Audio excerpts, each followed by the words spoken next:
Hello, and a very warm welcome to episode 7 of the podcast Cultural Communication Confidence, where we're talking about stop perfectionism with communication agility.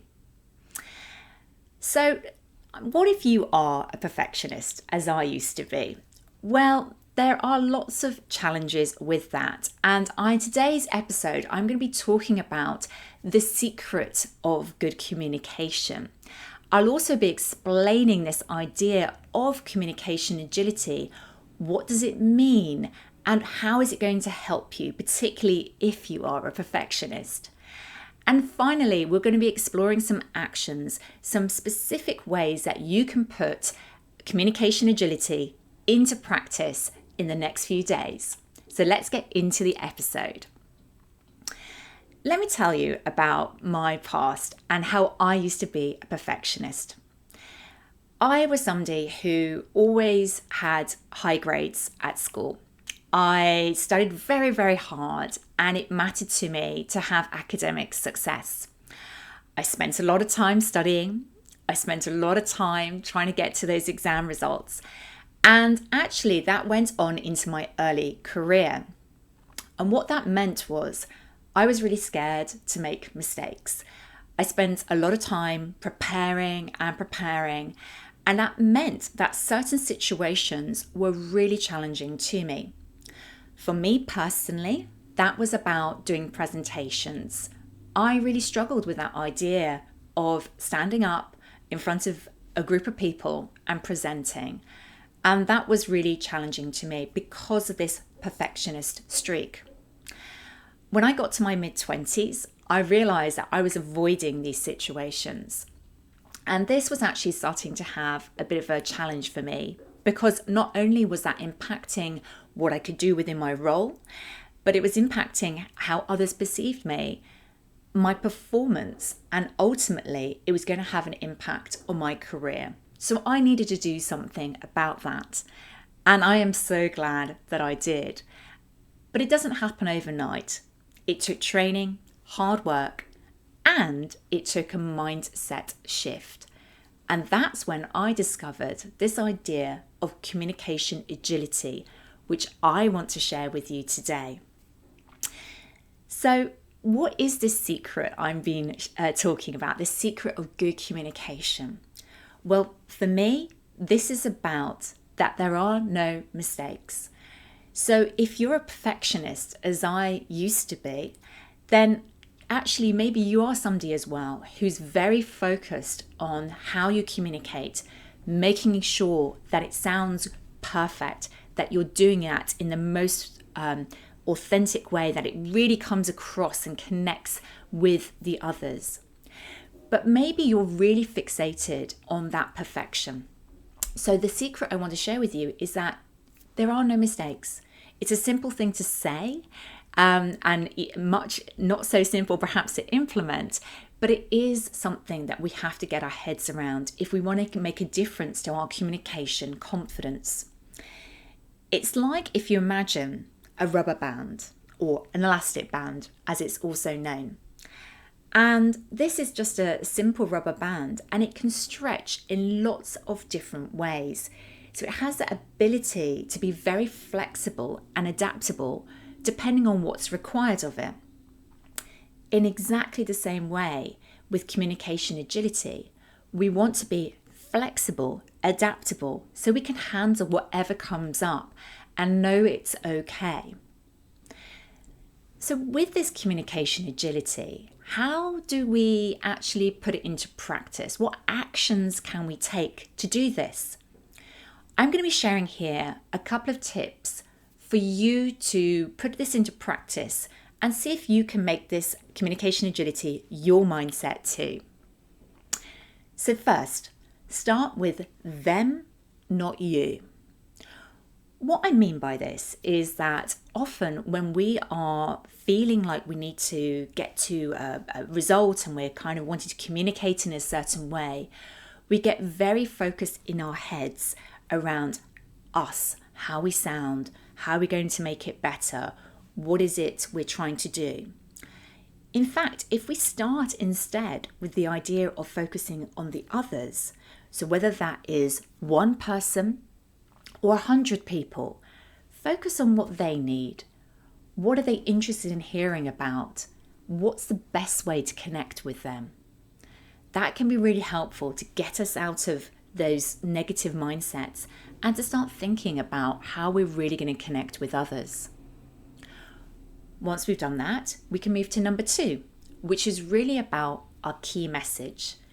I sometimes talk in other episodes about what's the one thing. And what I mean by this is, what are your key messages? What is it really, when it comes down to it, the 1, 2, or 3 things that you want to land? And are you clear on what your next step or action is? If we focus in on just the simple messages we want to say, we can take away some of the other confusing or distracting elements that might be getting in the way. Once we have our message, then we can talk about number 3, energy. It's easy for us to get nervous in situations which we find challenging, particularly if you're working in English as your second language.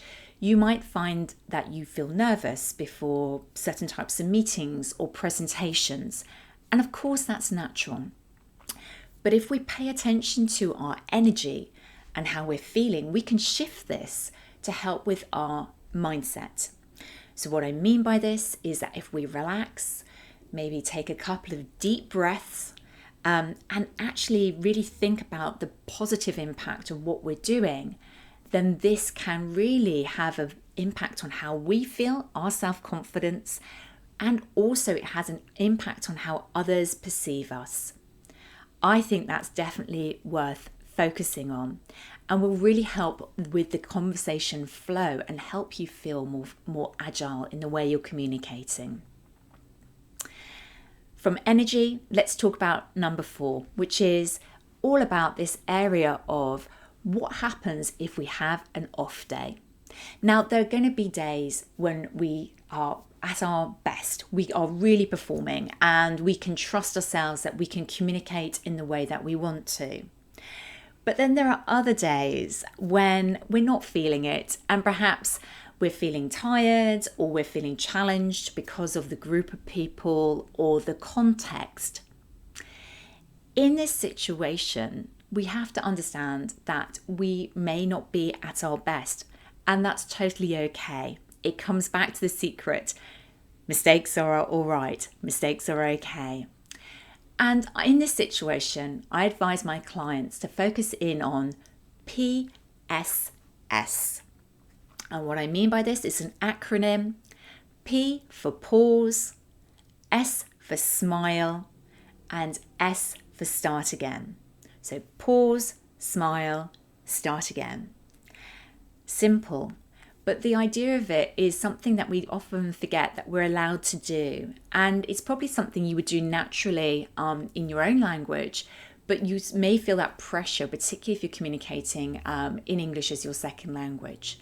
So take that moment to find a way to realign your thoughts and to start again. And remember, that is totally okay and natural thing to do in the moment. So as we come to the end of this episode, I just want to leave you with this idea of don't be perfect, be agile, and really think about how communication agility can help you on your journey as you're building up your communication confidence. I'm sure that you are somebody who is perhaps experiencing some of these challenges, and maybe you also resonate with my story that I shared with you earlier about how perfectionism was holding me back in my performance and in my career. I would love to know about your own stories and your own challenges. So, please feel free to reach out to me. Or if you want to discover more about this communication agility mindset that I've developed, you can find me on LinkedIn. This is the place that I tend to spend most of my time during the week. And you can find me there under my personal profile, which is Victoria Reynoldson, which is spelled RENNOLDSON.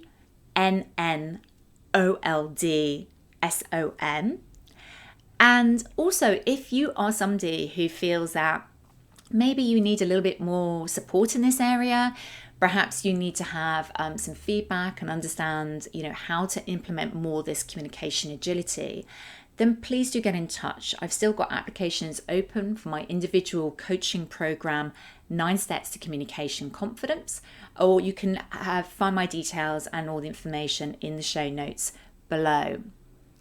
And of course, if you've enjoyed today's episode, that's fantastic. I really hope you have.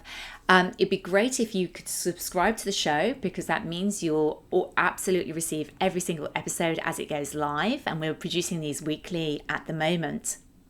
And if this is an episode or a show that you are enjoying, then please feel free to rate, leave me a review. It would mean a lot to me, and it really helps to make sure the word gets out there and more people can discover this podcast. Thank you so much for joining me today on the podcast Cultural Communication Confidence, and I look forward to seeing you next time.